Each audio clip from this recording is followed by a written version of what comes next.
रही है मैडम। दोस्तों, जरा सोचिए, एक गरीब कूड़ा बीनने वाला लड़का जो कभी स्कूल नहीं गया, जिसे आज खाना मिलेगा या नहीं ये भी नहीं पता, वही लड़का शहर के सबसे बड़े अमीरों के स्कूल की गणित की मैडम से कह दे कि आप गलत पढ़ा रही हैं, तो वो मैडम आप उसके गलत साथ क्या पढ़ा रही हैं करेगी? मैडम। कैसे कूड़ा बीनने वाले ने 15 साल से किताबों में छपे गलत सवाल को सही कर दिया, आइए देखते हैं इस कहानी में। सुबह के 8 बज रहे थे और विजय का कॉलर पकड़कर उसे घसीटते हुए क्लास के अंदर ले आई। छोड़िए मैडम, मेरी बोरी गिर जाएगी। विजय गिड़गिड़ाहा, लेकिन मैडम ने नहीं सुना। कविता मैडम ने उसे धक्के के साथ ब्लैक बोर्ड के ठीक सामने खड़ा कर दिया। विजय के नंगे गंदे पैरों ने क्लास की साफ सुथरी व्हाइट टाइल्स पर काली कीचड़ के निशान छोड़ दिए। क्लास के बच्चे ऐसे देख रहे थे जैसे कोई जानवर क्लास में घुसाया हो। कुछ लड़कियों ने तो अपनी नाक पर रुमाल रख लिया।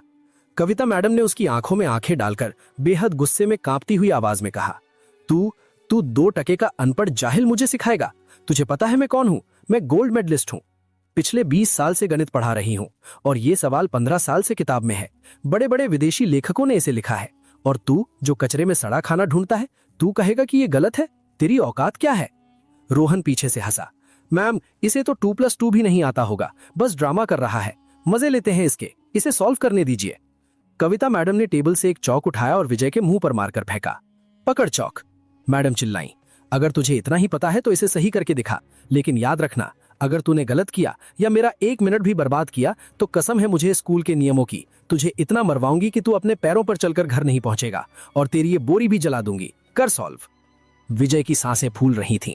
उसका दिल जोर जोर से धड़क रहा था। पूरी त्रास उसे घूर रही थी, कुछ नफरत से, कुछ मजाक से। उसने झुककर कांपते हाथों से वो सफेद चौक उठाया। चौक उसके हाथ में आते ही उसे अपनी माँ सावित्री की याद आ गई। माँ जो दूसरों के जूठे बर्तन मांजती थी, लेकिन रात को मोमबत्ती की रोशनी में विजय को गणित सिखाती थी। माँ के शब्द उसके कानों में गूंज उठे, बेटा विजय, दुनिया इंसान के कपड़े देखती है, लेकिन भगवान उसकी नीयत देखता है। और याद रखना, गणित कभी झूठ नहीं बोलता। ये अमीरों की जागीर नहीं। जिस दिन तू सही हो उस दिन किसी राजा से भी मत डरना। विजय की आंखों से एक आंसू टपका। उसने अपनी मुट्ठी भींची, चौक को बोर्ड पर रखा। उसका हाथ कांप रहा था, लेकिन जैसे ही चौक बोर्ड से स्पर्श हुआ उसका डर गायब हो गया। अब वो कूड़ा बीनने वाला विजय नहीं था, अब वो एक जीनियस था। उसने बिना कुछ बोले कविता मैडम का लिखा हुआ आधा सवाल मिटा दिया। क्लास में हॉ की आवाज आई। विजय ने लिखना शुरू किया। दोस्तों, कहानी में आगे क्या हुआ ये जानने से पहले अगर आपने अभी तक सब्सक्राइब नहीं किया है तो कर लो। विजय का हाथ अब मशीन की तरह चल रहा था। खट खट खट चौक की आवाज क्लास में गूंजने लगी। पहली लाइन, उसने समीकरण का आधार ही बदल दिया। दूसरी लाइन, कविता मैडम की त्योरियां चढ़ गईं। उनकी आंखें सिकुड़ गईं। वो ध्यान से देखने लगी। तीसरी लाइन, विजय की रफ्तार अब बहुत तेज थी। उसका दिमाग कंप्यूटर से भी तेज चल रहा था। उसने 15 साल पुरानी उस गलती को पकड़ा जहां किताब में लिमिट की वैल्यू गलत दी गई थी। उसने उसे सही किया। और चौथी लाइन, उसने एक बड़ा सा बॉक्स बनाया और उसमें सही उत्तर लिख दिया। उसने चौक को टेबल पर रखा, अपनी मैली बोरी उठाई और सिर झुकाकर खड़ा हो गया। कविता मैडम पत्थर की मूरत बनकर खड़ी थी। उनकी आंखों के सामने अंधेरा छा गया। उन्होंने झपटकर अपनी टेबल से आंसर की वाली किताब उठाई, फिर एक दूसरी मोटी रेफरेंस बुक खोली। उन्होंने पन्ने पलटे, माथे का पसीना पोंछा और फिर बोर्ड को देखा। विजय सही था, 100% सही। जिस सवाल को वो, उनके साथी टीचर और पूरा देश 15 साल से गलत पढ़ रहा था, उसे एक कचरा बीनने वाले बच्चे ने 2 मिनट में सही कर दिया था। क्लास में अब मजाक नहीं उड़ रहा था। सन्नाटा इतना गहरा था कि अगर सुई भी गिरती तो बम जैसी आवाज करती। रोहन जो सबसे ज्यादा हंस रहा था, उसका मुंह खुला का खुला रह गया। कविता मैडम धीरे धीरे विजय की तरफ मुड़ी। उनकी कठोर आवाज जो हमेशा बच्चों को डराती थी, अब एकदम टूट चुकी थी। उनका अहंकार चूर चूर हो चुका था। उन्होंने कांपते हुए पूछा, बेटा, तुमने ये कैसे किया? ये तो MSc लेवल का लॉजिक है। तुम स्कूल क्यों नहीं जाते? विजय ने धीरे से सिर उठाया। उसकी आंखों में आंसू थे।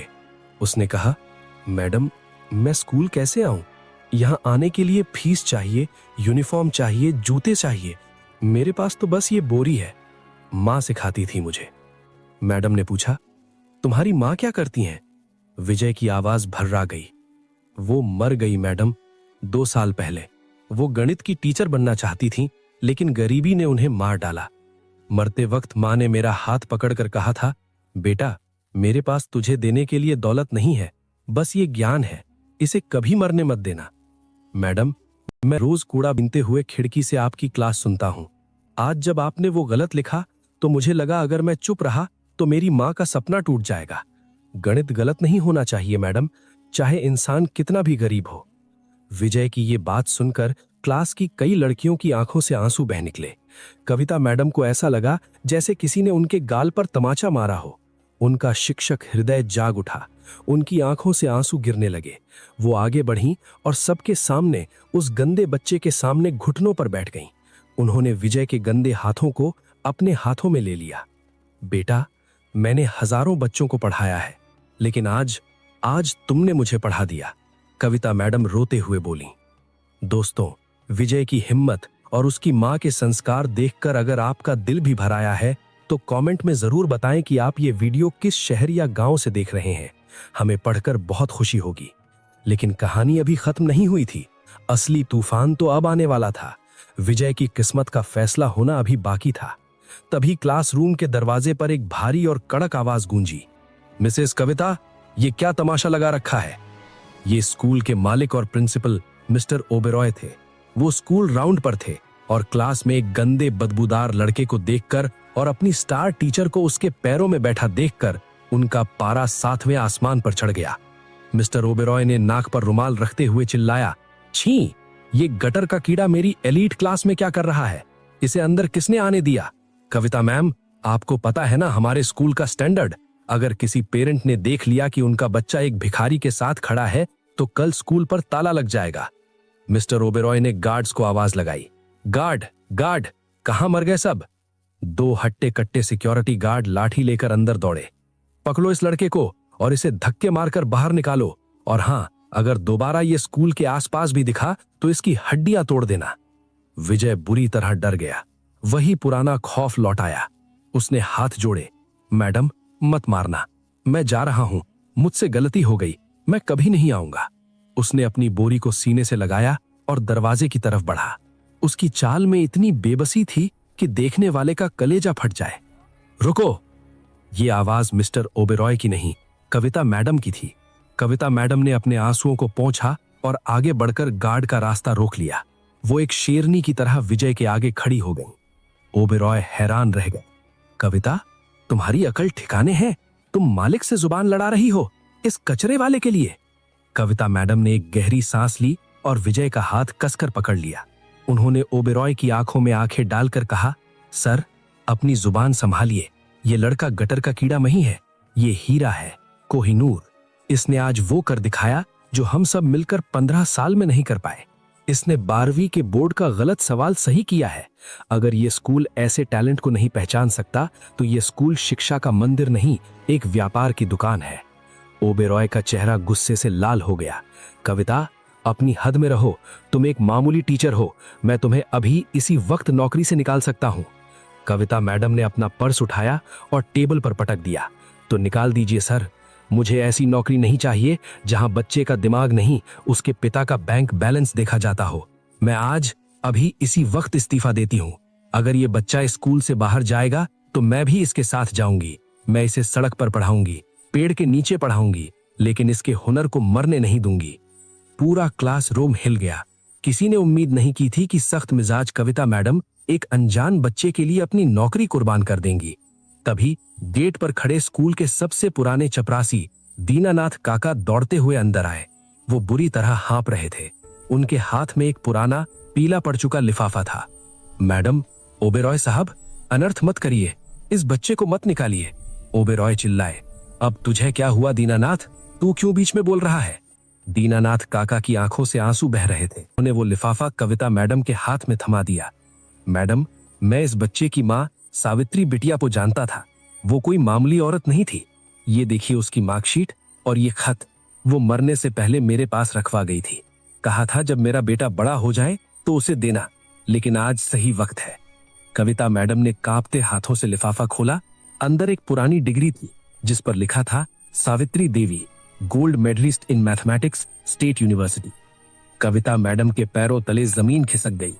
हे भगवान, सावित्री देवी, ये तो यूनिवर्सिटी की टॉपर थी। मैंने इनकी किताबें पढ़ी हैं अपने कॉलेज के दिनों में। खत में टूटी फूटी लिखावट में लिखा था, आदरणीय दीदी, सर, मैं जानती हूं जब तक आप ये खत पढ़ेंगे मैं इस दुनिया में नहीं रहूंगी। किस्मत की मार ने मुझसे मेरा सब कुछ छीन लिया। मैंने दुनिया को गणित सिखाया लेकिन अपनी गरीबी का हिसाब नहीं लगा पाई। हालात ने मुझे यूनिवर्सिटी की कुर्सी से उठाकर फुटपाथ की धूल में मिला दिया। लेकिन मेरा बेटा विजय, इसमें मेरा सारा ज्ञान है, मेरी सारी तपस्या है। मैं आपसे भीख मांगती हूं, इसे भिखारी मत समझना। ये वो विजय है जो एक दिन पूरी दुनिया को रोशन करेगा। इसे पढ़ने देना, बस इसे पढ़ने देना। खत पढ़कर कविता मैडम फूट फूट कर रो पड़ी। विजय भी अपनी मां का नाम सुनकर बिखर गया और जमीन पर बैठकर रोने लगा। क्लासरूम में सन्नाटा टूट गया और हर बच्चे की आंखों से आंसू बहने लगे। रोहन, जो सबसे ज्यादा नफरत करता था, उसे अपने किए पर इतना पछतावा हुआ कि वो अपनी सीट से उठा और दौड़कर विजय के पास आया। रोहन ने अपनी महंगी स्कूल ब्लेजर उतारी और विजय के गंदे कंधों पर डाल दी और हाथ जोड़कर कहा, भाई मुझे माफ कर दो, असली अमीर तुम हो, हम तो बस पैसे वाले गरीब। देखते ही देखते पूरी क्लास खड़ी हो गई। We want Vijay, we want Vijay के नारों से स्कूल की दीवारें गूंज उठीं। मिस्टर ओबेरॉय, जो घमंड में चूर थे, अब अकेले पड़ गए थे। उन्हें अपनी गलती का एहसास हुआ। समाज का दबाव, बच्चों का विद्रोह और उस मां की चिट्ठी ने उन्हें अंदर तक झकझोर दिया। उन्हें झुकना पड़ा। कविता मैडम ने विजय का हाथ ऊपर उठाया और कहा, आज से विजय कूड़ा नहीं बीनेगा। आज से ये मेरा स्टूडेंट है, मेरा बेटा है। इसकी पढ़ाई का, रहने का, खाने का सारा खर्चा मैं उठाऊंगी। विजय रोते हुए कविता मैडम के पैरों में गिर पड़ा। मैडम ने उसे उठा लिया और गले लगा लिया। उस दिन स्कूल के उस बोर्ड पर एक नया इतिहास लिखा गया। 15 साल पुरानी गलती मिटा दी गई और नए फॉर्मूले के नीचे लिखा गया, सही हल विजय, कक्षा 12वीं। विजय ने साबित कर दिया कि अगर आपके इरादे पक्के हों और मां का आशीर्वाद साथ हो तो फटी हुई बोरी से निकलकर भी आप आसमान छू सकते हैं। दोस्तों, विजय की ये कहानी हमें सिखाती है कि टैलेंट किसी महल का मोहताज नहीं होता। आज विजय को उसकी मंजिल मिल गई, लेकिन हमारे देश में आज भी न जाने कितने विजय सड़कों पर घूम रहे हैं जिन्हें सिर्फ एक मौके की तलाश है। मैं आपसे एक सवाल पूछना चाहता हूं, अगर उस दिन कविता मैडम अपनी नौकरी बचाने के लिए चुप रह जाती तो क्या विजय का भविष्य कभी बदल पाता? और अगर आप उस क्लास में होते तो क्या आप विजय के लिए आवाज उठाते? अपना जवाब कमेंट बॉक्स में लिखकर जरूर बताएं।